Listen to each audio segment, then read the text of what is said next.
Bonjour à tous et toutes. Je suis très contente d'être ici, y compris dans ce qui est un lieu important des luttes en France de façon régulière, de façon ancienne. Militante syndicale et militante associative, je suis néanmoins... alors on m'a demandé de planter le décor. On est dans une situation qui est aujourd'hui, pour la mobilisation, relativement difficile sur cette question des retraites. Et pour Attac, c'est une question importante puisque notre association s'intéresse à cette question-là et fait ce qu'on appelle, nous, de l'éducation populaire sur la question des retraites, sur la question des alternatives, sur les explications autour des retraites depuis des années, et à accompagner les mobilisations de la société, des organisations syndicales depuis des années sur ces questions. Et force est de constater aujourd'hui que la situation est plus complexe d'année en année sur cette question des retraites. Alors, il faut s'interroger sur les causes et il faut s'interroger évidemment sur comment rebondir aujourd'hui, demain, après-demain, puisqu'à l'évidence, tout le monde le sait, ça n'est pas la dernière réforme qu'on connaîtra sur ce sujet, et il y en aura d'autres et il risque d'y en avoir d'autres pires encore. Alors, est-ce que cette réforme est moins grave que d'autres ? Est-ce que cela justifie la situation dans laquelle on est ? Sans aucun doute, non. Elle s'inscrit dans une logique durable et dans une logique européenne. Durable parce que, effectivement, c'est la Xème réforme depuis 1993, avec toujours la même logique de report d'âge du départ en retraite, avec une logique de durée de cotisation plus longue, avec ce qui s'accompagne aujourd'hui, mais déjà hier, de l'idée de la pérennisation des finances publiques, et donc une très forte continuité avec les réformes antérieures, même si c'est la première fois que la gauche prend autant de responsabilités, la gauche gouvernementale prend autant de responsabilités sur cette question. Elle s'inscrit dans une logique européenne, puisqu'il y a eu de nombreuses réunions en Europe sur ces questions des retraites, un livre vert en 2010, de multiples réformes engagées depuis 20 ans, avec une attention particulière à ces questions-là, renforcée depuis la crise, en particulier avec des mesures dramatiques de réduction du montant des pensions et des retraites, notamment dans les pays d'Europe du Sud et dans certains pays de l'Est, à l'instar de la Roumanie. Donc on est bien dans une continuité extrêmement forte sur l'ensemble de ces points-là. Et pourtant, au démarrage de la crise, la logique, y compris du point de vue des organes de direction de l'Union européenne et y compris dans l'ensemble des gouvernements, l'idée que la protection sociale était quelque chose qui pouvait donner des garanties de résistance sociale pour éviter que la société soit mise trop en difficulté par rapport à la crise était une idée qui a été reconnue. Et pourtant, dès 2009, on a eu un effondrement des dépenses sociales, des dépenses de protection sociale dans toute l'Europe, et aujourd'hui, on est en forte régression de ces dépenses de protection sociale. Ce qui veut dire qu'en fait, ce qui s'est passé dans cette deuxième phase de la crise, c'est qu'on a eu une véritable offensive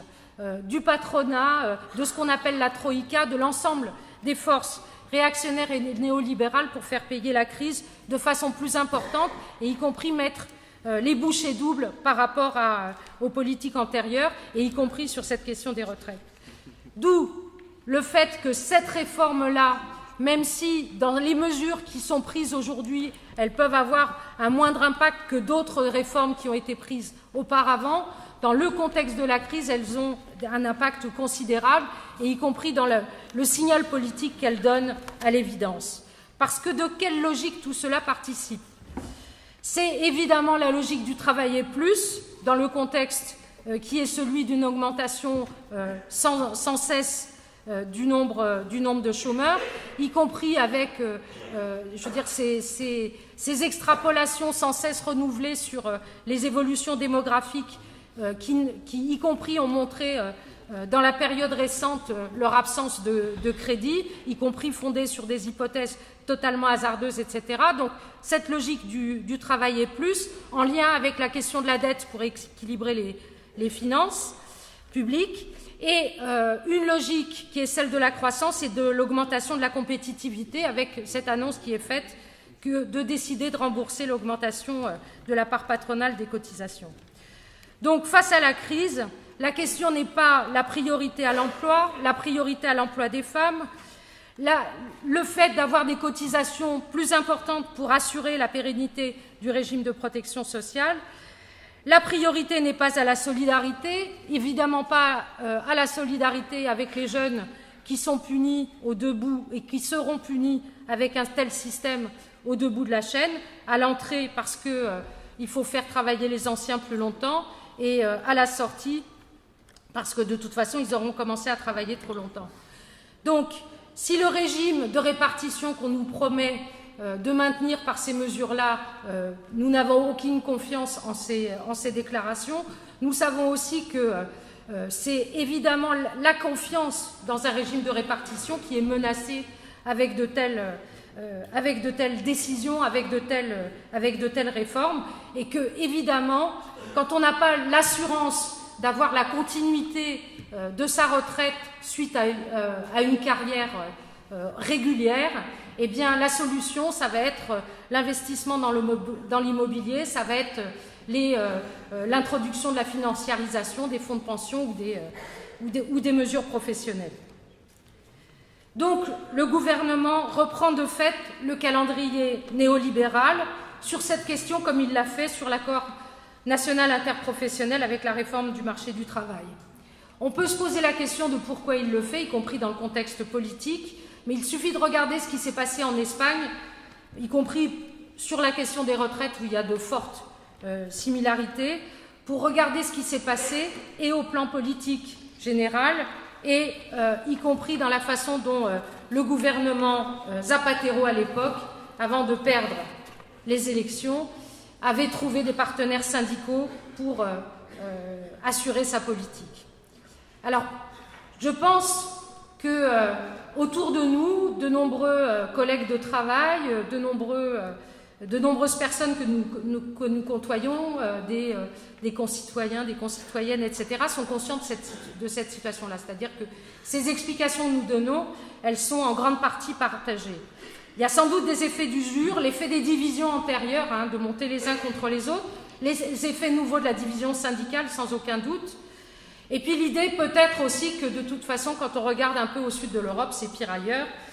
Mais aujourd'hui, là, ça ne veut pas dire que les explications que nous donnons, elles ne sont pas comprises.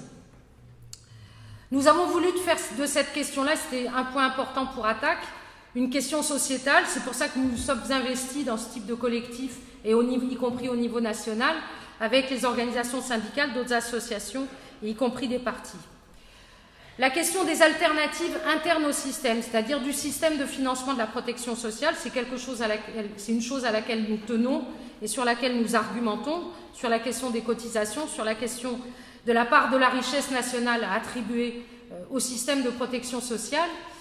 Mais je pense que pour l'avenir, ce n'est pas les seules questions qu'il faudra traiter. Parce que la question de la protection sociale, des services publics et des biens communs, la question du chômage, de l'emploi, avec y compris la perspective de la négociation inédite bientôt, la question de la fiscalité et d'une plus juste répartition des richesses, aujourd'hui, à l'évidence, dans la crise, c'est quelque chose qui forme un tout. Et si nous ne voulons pas être demain, encore plus qu'aujourd'hui, gouvernés par des rentiers, par la politique des dividendes, par les riches et par les banques, il ne faut pas simplement le dénoncer en parole ou attendre une perspective électorale dont on peut penser qu'elle est peu crédible aujourd'hui, mais y compris construire des alliances solides. Ça veut dire construire des alliances sociales sur la question des retraites, pas simplement en mobilisant les salariés et ceux qui pensent que la retraite est proche, mais y compris dans un front très large, et ça a commencé à se faire et c'est extrêmement positif, les jeunes. Sur la question du chômage, y compris les salariés, chômeurs, retraités, etc., et avec l'idée que ce qui s'est appelé dans d'autres pays les 99%, c'est réellement cette mobilisation-là qu'il faut réaliser si nous voulons demain changer quelque chose. Et parce que pour nous, le rapport de force sociale, c'est quelque chose d'absolument central si nous voulons imposer un changement dans ce pays, comme en Europe, où les choses sont extrêmement liées. Je vous remercie.